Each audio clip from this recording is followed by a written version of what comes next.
Sometimes the most telling words in a newspaper aren't technically news. At the start of April this year, 3 identical double-page advertisements appeared in the UK newspapers, the Sunday Times, the Sunday Telegraph and the Observer, and in national newspapers in France and the Netherlands. The second largest bank in Switzerland, Credit Suisse, was moved to reassure the public that, to quote the title of the spread, it applies a strict zero-tolerance policy on tax evasion. What provoked this extraordinary move was a massive investigation into the bank by 5 countries under the leadership of the Netherlands, involving, as The Guardian put it, 55,000 suspect accounts and the seizure of millions of euros in cash, gold, jewellery, real estate and paintings in a criminal investigation into undeclared black accounts and money laundering. The explosive case kicked off, City AM reported, with a coordinated raid on 3 of its offices, including in London. It is a telling sign of the times that the case has sparked attention across the media. The Guardian reported Credit Suisse embroiled in major global tax evasion investigation, and the Financial Times headlined Credit Suisse faces tax probes in multiple countries. The bank's move to defend itself with the issue of a press release and the adverts underlying its commitment to a strict zero-tolerance policy on tax evasion, however, must be taken with a pinch of salt. We've been here before. Credit Suisse pleads guilty to tax evasion, reads the Financial Times headline of 2014. They had to pay $2.6 billion to settle US tax evasion charges, as Forbes reported, in one of the very rare instances in recent years when regulators have been able to extract a guilty plea from a financial giant. And of course, they're hardly alone in causing scandal about evading and avoiding tax. In January 2016, a minor political storm resulted from the UK tax authority HMRC's agreement with Google that the company pay £130 million in back taxes, an arrangement that can be politely described as generous. As the BBC reported in its piece, Google Tax Row, What's Behind the Deal, the £130 million tax bill calculated for the $66 billion per year multinational was widely criticised as too lenient. In April 2016, for a few weeks, the leaking of the Panama Papers became a major talking point. The Guardian describes it in its piece, What Are the Panama Papers?, a guide to history's biggest data leak, as an unprecedented leak of 11.5 million files from the database of the world's 4th biggest offshore law firm, Mossack Fonseca. They were an extraordinary glimpse into the tangled world of wealth management, showing the myriad ways in which the rich can exploit secretive offshore tax regimes. 12 national leaders are among 143 politicians, their families and close associates from around the world, known to have been using offshore tax havens. In 2012, as the BBC reported in its piece, Google, Amazon, Starbucks, the rise of tax shaming, there was uproar when it was revealed that Starbucks had sales of £400 million in the UK but paid no corporation tax.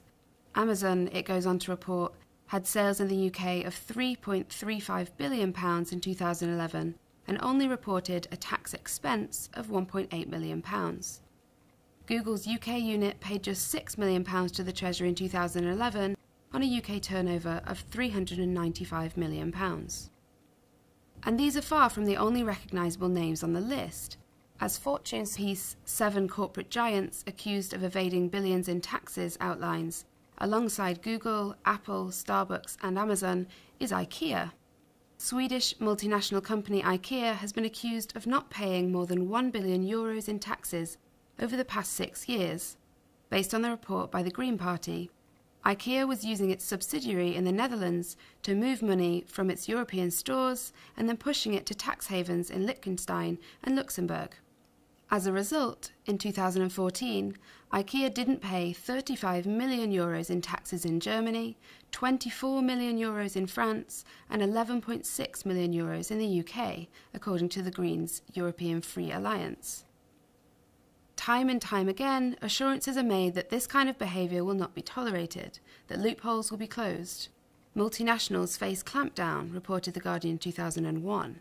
The line between tax avoidance and tax evasion may look straightforward. The former is the use of legal instruments and methods to minimise a tax liability, the latter illegally finding ways to not pay tax owed at all. As The Independent outlines, tax evasion is illegal, tax avoidance is not. So how do we distinguish the two? One definition is evasion, or abusively excessive avoidance, is exploiting a tax advantage that Parliament never intended. But, as the piece goes on to explain, there's a big grey area in relation to a host of tax avoidance schemes devised by accountants and generally marketed to wealthy people. Whatever you call it, the assiduous refusal to pay tax by legal, illegal, or grey area means cost governments astronomical sums. Estimates are contentious and vary wildly, but in the UK alone, The Guardian reported that the National Audit Office estimates that tax fraud, generally conceived, costs the government £16 billion a year. Yet, ironically, in the UK, there is an obsessive focus in the media, in Parliament and in the bureaucracy on benefits fraud, overwhelmingly a petty crime of the poor, rather than the tax Houdinis of the rich. In 2016, as The Guardian's piece, Benefit Fraud or Tax Evasion, Row over the Tories' Targets outlines, it was revealed that 3,250 Department for Work and Pensions staff have been assigned to investigate welfare fraud, while 300 specialise in dealing with the rich. Between 2007 and 2010, the UK government spent £633,000 on tackling tax evasion, and an eye-watering £17.5 million, nearly 28 times as much, on dealing with benefit fraud, as reported on Tax Research UK. And one of the results of this focus is a popular misconception about the relative costs. In 2013, a survey showed that Britons believe almost a quarter, 24% of all benefits were claimed fraudulently, 34 times greater than the official 0.7% estimate. As The Independent points out in its piece, it's time to bust some myths about benefit fraud and tax evasion. For every £1 swallowed up by benefit fraud, £4 is lost to tax evasion. And the cost to poorer countries in the global south is even more stark. As The Guardian reported in its piece, tax dodging by big firms robs poor countries of billions of dollars a year. Oxfam says that corporate tax avoidance in the form of trade mispricing by G7-based companies and investors cost Africa $6 billion in 2010 alone. According to the NGO, the sum is more than 3 times the amount needed to improve the healthcare systems in the Ebola-affected countries.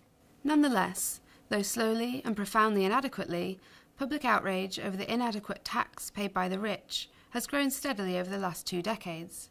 High-profile actions of tax justice and anti-austerity groups such as UK Uncut caused enough of a stir that, as the Telegraph put it in one headline, Starbucks bows to outrage and offers £20 million extra tax. The myth that it is a victimless crime is nowhere near as strong as in the US, where anti-tax animus is still a badge of ostentatious pride among one sector of the wealthy, the heirs of the businesswoman Leona Helmsley, who, as Time magazine reported in its piece Top 10 Tax Dodgers, will always be remembered for one of the most arrogant statements ever uttered. We don't pay taxes, only the little people pay taxes. But there is an insoluble problem for the state sternly insisting on their desire to clamp down on tax avoidance and evasion. They have, for a long time, encouraged precisely this behaviour. In 2015, the heroically dogged tax campaigner Prem Sikka outlined in a piece for The Guardian, HMRC is enthralled to big business, it can no longer do its job, the extraordinary ways in which HMRC, for example, is not only underfunded to the point that it cannot pursue serious investigations, not only where it pursues sweetheart deals with giant companies, but, astonishingly, encourages businesses to design tax laws to their advantage. But while it may be no surprise that in the panel boardrooms and private clubs the sweetheart deals continue, we now seem poised for a rollback even of that government's lip service to popular anger itself. There is a more overt embracing of the anti-tax mentality and morality that underpins evasion and avoidance. Trump, as CNBC reports, has said that he will probably start going very, very strongly for the big tax cuts and tax reform. Such cuts, of course, massively benefit the super-rich. Even the business magazine Forbes describes as tiny those going to what it calls the middle class compared to their betters. It's perhaps no surprise that the most vulgar ruler of a country still in much greater thrall to an unreconstructedly vulgar anti-taxism would proclaim this so energetically. What is more alarming and telling is the signalling from the UK's government under Theresa May.